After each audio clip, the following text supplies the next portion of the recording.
Alors, aujourd'hui, la faute, elle est mienne. C'est vrai que pour que je puisse justement arriver dans ces studios de la radio Liberté Chasse, il n'était pas facile. Toutes nos excuses pour les retards avec lesquels nous débutons cette émission.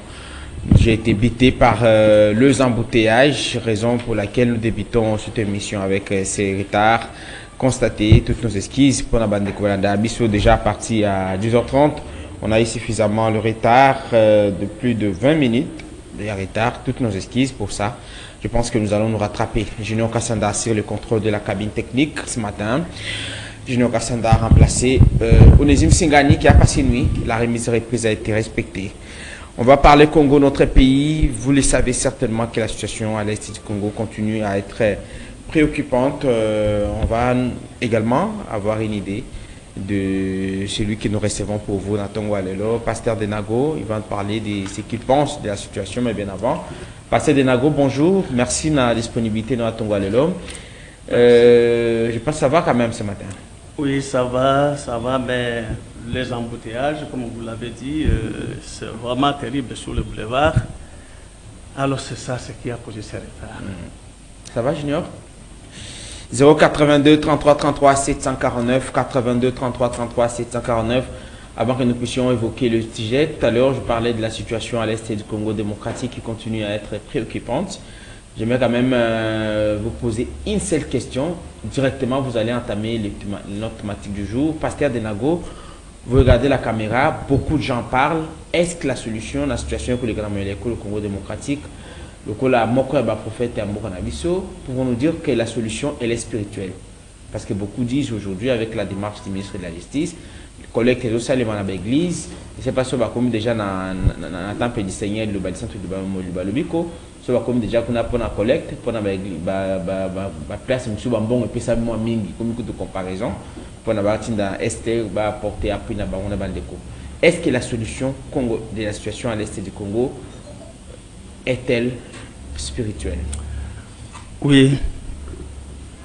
Les cambo da bombote na yo panzinga pe mbote na balandi yonso ya radio Liberté pe ya émission oyo ezali ya liloba lisantre lobiko libana lobiko liloba bomoi et joami na lutendele ambassadeur avenue Selemane numéro 19 ba numéro na ya téléphone ezali 089 888 1808 0951 82 98. Oui, Montuna autouni soki solution ya makambo ya mboka ezali spirituel, effectivement ezali spirituel, mais ezali ndenge ozokanisela te solution ekobuta na ba église te. Il n'y a pas de spiritualité na église, aucune église eza na makoki ya na lolenge ya molimo ya komema mokumba ya mboka liboso na nzambe te. Et liloba oyo liloba lisantre pa lobiko libana bomoi yango nde ekopesa solution pe début ya solution et s'il est bandit déjà en spirituel. Et après nakanisi le 8 mars Kobanda, je ne dis pas que le 8 mars, j'ai dit à partir du 8 mars, on est le 18 aujourd'hui. Voilà. Le 19. À partir du 8 mars. Après le 8 mars, donc Kokende Liboso, Zambé Akobanda Kopé sa solution. Il va commencer, je ne sais pas si ça va commencer le 8 ou le 9, ou au mois d'avril, ou au mois de mai, ou au mois de juin, n'a évité. Mais ce qui est sûr est que à partir du 8 de ce mois, Nzambe akobanda kopesa sa solution ko tourner makambo na ici kabitumba ezali kouta. Merci. Voilà. Donc on se ko sali makuna ezana solution moko ko makuna te. Malgré bambongo ebimi pona batinde bandu ka goma mais wana Nzambe reconnaître quand même ba acte bonne foi wana. Ko kongolombongo pona kotinda la basoda. Bonne foi et madame. L'église, oui, et où l'église. L'église soit payé par 38 000 $. Et où na ba congolais. Hein? Parce que na limite que jalika ka église, l'église a la particularité moko na makambo wana te église ezali lokola ma congolais oyo ba bimi ba pesa misolo pona kosunga mapinga mabiso pona kosuga pe bande ko ba biso oyo bazana kati na pasi munene kuna na est. Et Kobanda Kopesa solution, Kobanda Kopesa solution, Tourner Makambo, na ici, Kabituna, Ezali Kouta. Merci. Voilà. Donc, on se ko sali makuna ezana solution moko ko makuna te. Mais agré bambongo, pona kotinda la basoda. Donc, ko kongolombongo, pona kotinda la basoda. Alors pendant oyo etali liloba Zambe ye alingi ko fungola lelo ezali les mystères liés au sanctuaire proprement dit. Thème ezali les mystères de la restauration du sanctuaire, mais Zambe alingi a beta lisolo ya makambo matali sanctuaire proprement dit. Pote likambo litali sanctuaire batu bayebi yango te. Makambo oyo mosakoli Daniel asakolaka pe basakolaka batu bayebi makambo matali sanctuaire te. Mais sanctuaire oyo Nzambe alobi epai ya mosakoli Daniel na Daniel chapitre 8 verset 14 Kolo alobi ete il me dit jusqu'à 2300 soirs et matins, puis le sanctuaire sera rétabli dans ses droits. Zambe alobi ete sanctuaire et kozala rétabli dans ses droits, c'est-à-dire kozala restauré et uti wapi. Soki otangi epai ya toujours mosakoli Daniel oyo na Daniel chapitre 7 kobanda verset 21. Biblia ezali koloba te Satana ako sala bitumba liboso na bana na Nzambe basantu na Nzambe pe akolonga bango pe soki okei na verset il proférera de verset 30-25 la lumière un peu faible Kolo alobi ete Nzambe ye moko et les saints seront livrés en sa main durant une période, 2 périodes et une demi-période. Soki okei na Daniel chapitre 8 kobandana verset 23 Zambe azali koloba na verset 24 ete sa puissance ira croissant mais non pas par sa propre force. Il opérera des destructions prodigieuses et réussira dans ce qu'il entreprendra. Il détruira des puissants, c'est-à-dire le peuple des saints. Et à cause de son habileté, il assurera le succès de ses tromperies, il se grandira dans son cœur et ainsi de suite. Et puis ce qui est pas il y a Mosakoli Amos chapitre 8 Amos azali kolobate verset 11 voici venir de jour oracle du Seigneur mon Dieu où je répandrai la famine dans le pays non pas la faim du pain ni la soif de l'eau, mais celle d'entendre la parole du Seigneur. Soki tozongi na Daniel toujours, na Daniel chapitre 9, Zambe azali kolobate monguna Satana, wana azali makamona sila koloba déjà awa, akosala alliance.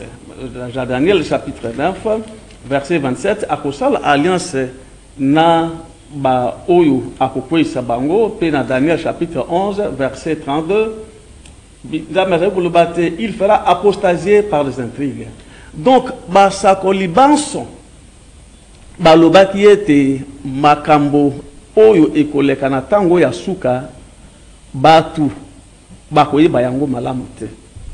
Nzokande soko ke na Matthieu chapitre 24 verset 15 Kolo yemoko notamment ce qui concerne la restauration et la sanctuaire. Mais sanctuaire wana siko. Non, attendez Papa Nziga, je suis sur le chemin Tikana Chité. Allez-y. Alors Kolo yemoko à répondre bisakoli ya mosakoli Daniel te Satana akozwa esika na kati na temple. Pe soki oke na 2 Thessaloniciens 2 Paul azali kolobate esengeli makambo maso Satana ye alonga a répandre makambo oyo mosakoli Daniel alobaki oyo koleshwa mashia ye a confirmaki yango. Alors na nyonso wana elingi kolobate nini? Parce que ce que dans Daniel chapitre 8, on a verset 10, et l'obiete l'iloba nyonso oyo nzambe atindi na mokili ekokoma na suka na yango pe ba oyo nyonso oyo basaleli nzambe batondisamaki na nguya bango banso bakoshite pe temple na nzambe ekozala profane. Voilà ba makambo misato wana kolo Yoshua Mashia lui-même azali ko ndimate liloba oyo ayaki na yango ekokoma na suka na yango. C'est ça que Paul confirme dans 2 Thessaloniciens 2 que esengeli makambo wana masalma parce que le Saint-Esprit a comme la suka c'est synonyme de la fin du monde. Mais justement on a déjà amorcé. Alors makambo oyo Paul azali ko confirmer yango na 2 Thessaloniciens awa ezali ete effectivement esengeli liloba ekoma na suka na yango. Soko tangi à partir ya verset 1er kino na verset 12 liloba nyonso y compris oyo ko le Yoshua Mashia ya yakina yango ekokoma na suka. Bongo soki ekomi na suka nde pe ba santu na nzambe nyonso ba kwe liboso na Satana à l'exception ya ba oyo nzambe alobi ete les gens réfléchissent. C'est-à-dire un petit groupe. Moi, groupe wana bangonde bako résister liboso na nguya yon soit Satana. Mais non pas na makasi na bango. Phénomène wana de Salima déjà. Et si et ça et maintenant nous sommes dans le processus. Mais c'est quoi qui sont ces gens-là ba Eli nous ko benga bango ba résister. To ba réussir ko résister na volonté autrement et ensemble parce que vous dites que même Bazaki Basantou il faut pas quoi ça. Oui, mais quels sont ces gens-là aujourd'hui na Congo par exemple parlons Congo ou du monde de façon parlons du monde de façon globale, quels sont ces gens-là qui ont réussi à résister qui entre autres Bazaki la mission nini tout à fait.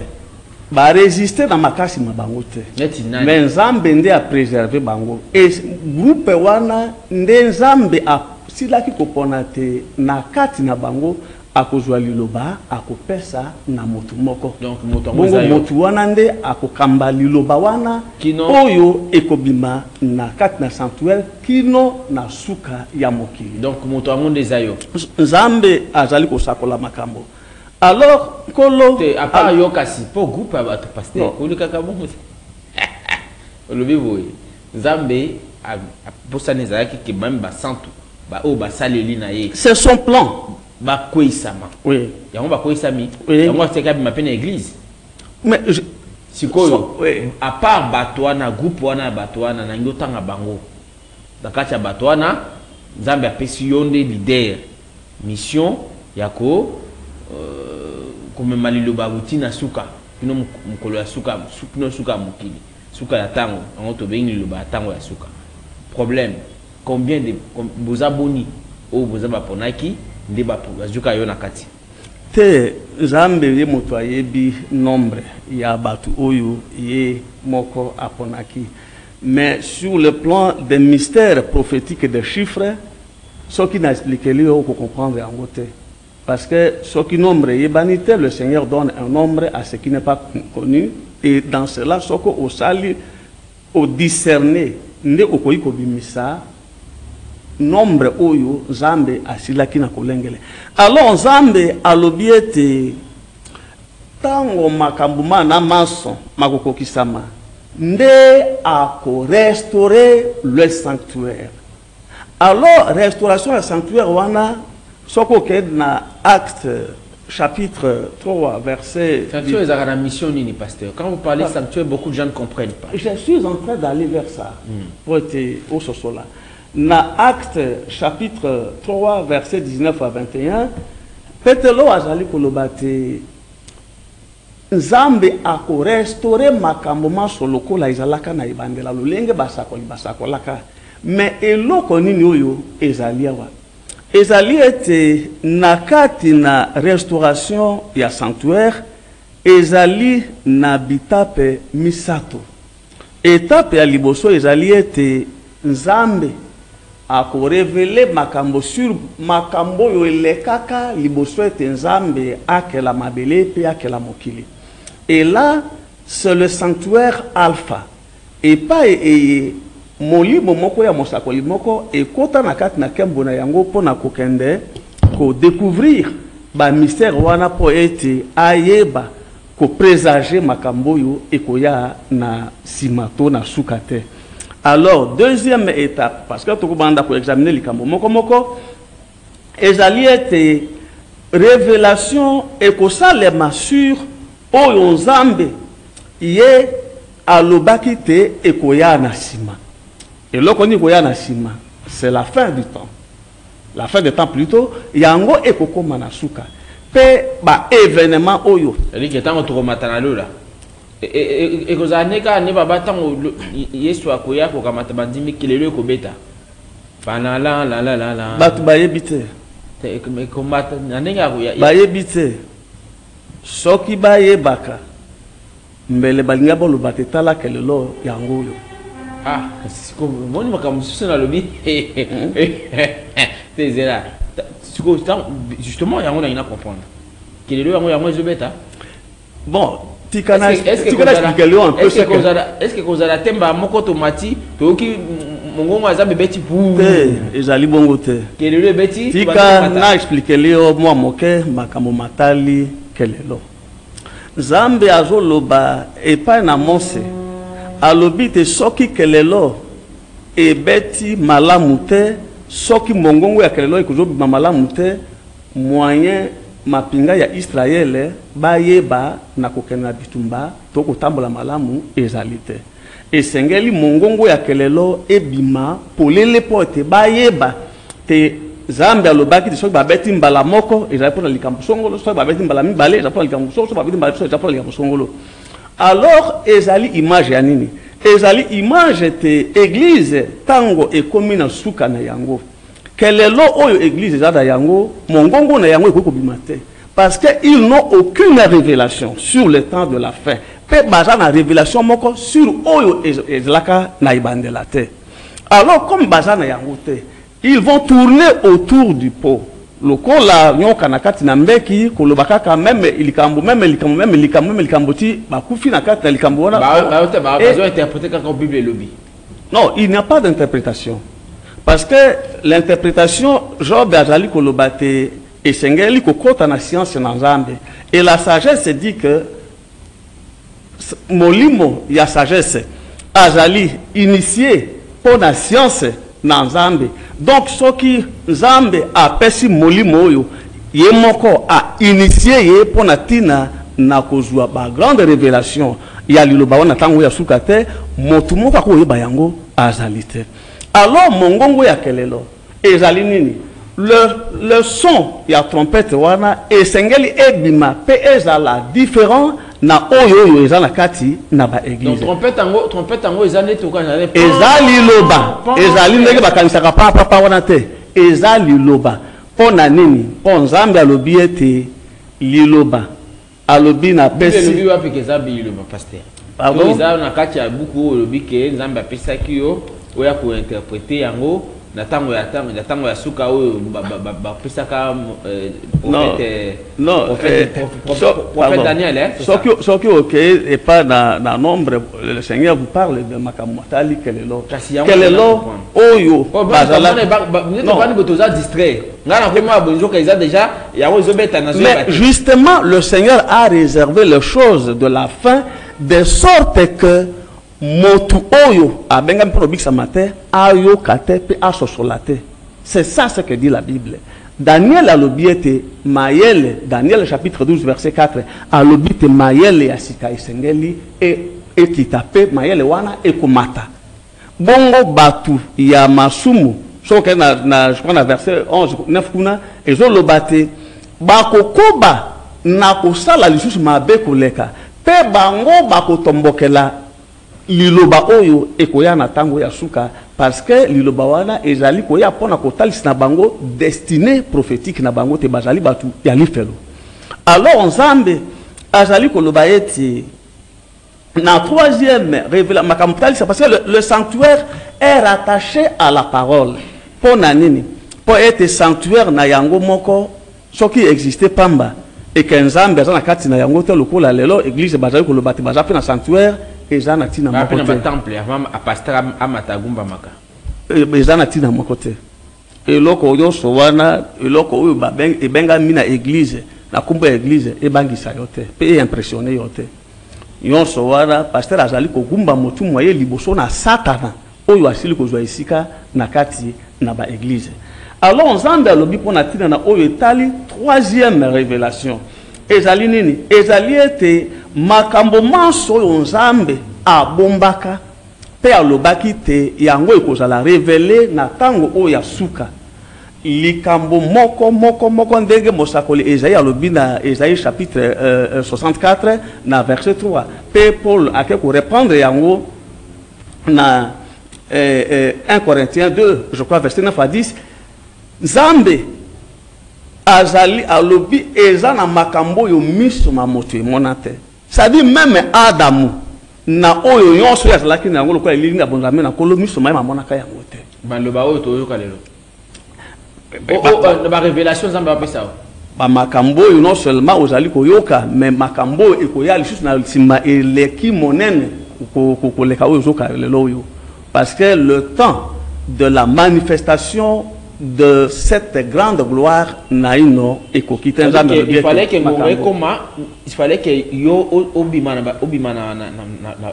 église pour oyebisa mokili kenza mais ça na kati ya église mission ko oyebisa mokili kenza église etikali bongolo ya pamba elingi ya pamba ebobolo ya pamba donc il fallait utapa na yo donc tout non Zinga, papa Zinga, écoutez seulement la parole. Je ne veux pas. Exemple important. Mais parler de moi à tout moment. Aujourd'hui, mission on a quoi matérialiser, tout le bas, mettre à Niba église. Et ça colonne bon na ya oui est église moko oyo ko résister liboso na liloba oyo na mokili ezalite. Pe motu moko oyo ko résister liboso na liloba oyo na kata mokili azalite.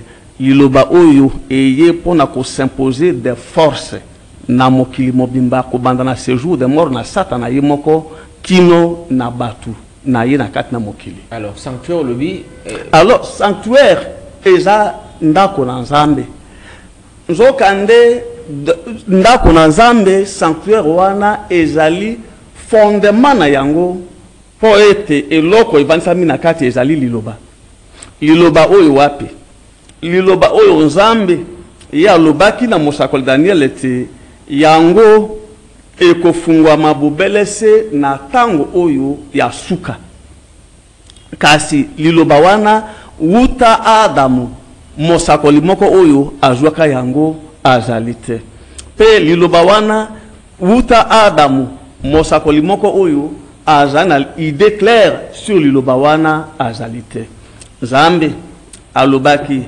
te ezana makambo yo nzambe abombaka yango liloba wana yango ekoya ande pona kofungola yango elingi koloba te nini elingi koloba te le grand mystère oyo ezana kati na sanctuaire pona révélation ya makambo maso oyo wuta liboso nzambe akela balola ya lola ndenge nzambe ye amizalisaka liloba oyo yango nde eza une partie ya liloba oyo nzambe ye moko amizalisaka lolenge alobi na Esaïe chapitre 43 verset 10 alors soki motu azwi lumière ya liloba wana te oyo nyonso tikali na siba akozwa eloko moko te lokola moko mosusu otuna motu moko atunaki yo je disais un pasteur alors otuni le but mais liloba oyo ya Daniel yo kanisa kite nani akoya na ngona suka na tango ya suka aibiso to moi je me réserve tout ça pourquoi les gens s'embrouillent sur cette prophétie donc, parce que motu moko ayebi yango azali c'est quoi c'est la pasteur na lutendele ambassadeur place sanctuaire ezali yango sanctuaire na eza déjà ils ont se matérialisé voilà ça c'est premier aspect question là deuxième aspect est-ce que espace nous faisons à l'utiliser et ça sanctuaire tu as dit qu'à partie qui est qu'à n'engue ça dans l'église le quoi on a autant la définition wa lié le plus saint du temple partie interdite aux profanes dans le temple consacré aux divinités du paganisme. Et pas à peine à Souka Poratanga, et le lieu où l'on est protégé de toute présence importune. Qu'est-ce qu'on se comprendre dans Makambo Kolobaya, sanctuaire de l'eau. Le coup, la seule lieu, il y a Toulouba. Il y a rencontre dans Zambé, eux qui permettent que Batuba Balikana, canal, Luana, pas bon Zambé. Donc, sans canal de la sanctuaire, eux, ils ont le dès que vous avez, attends, il y a soyez de l'autre côté de Mandaté. Voilà, autour de Botuna, est très important, et c'est un livre ou Sosola. Psaume 102, verset. Attendez un peu. 102, sa caractéristique, verset 17. Quand le Seigneur rebâtira Sion et deviendra visible dans sa gloire. Différence entre sanctuaire wana et Jalinini. P. Rebâtissement, car sanctuaire on a le sanctuaire est d'abord spirituel.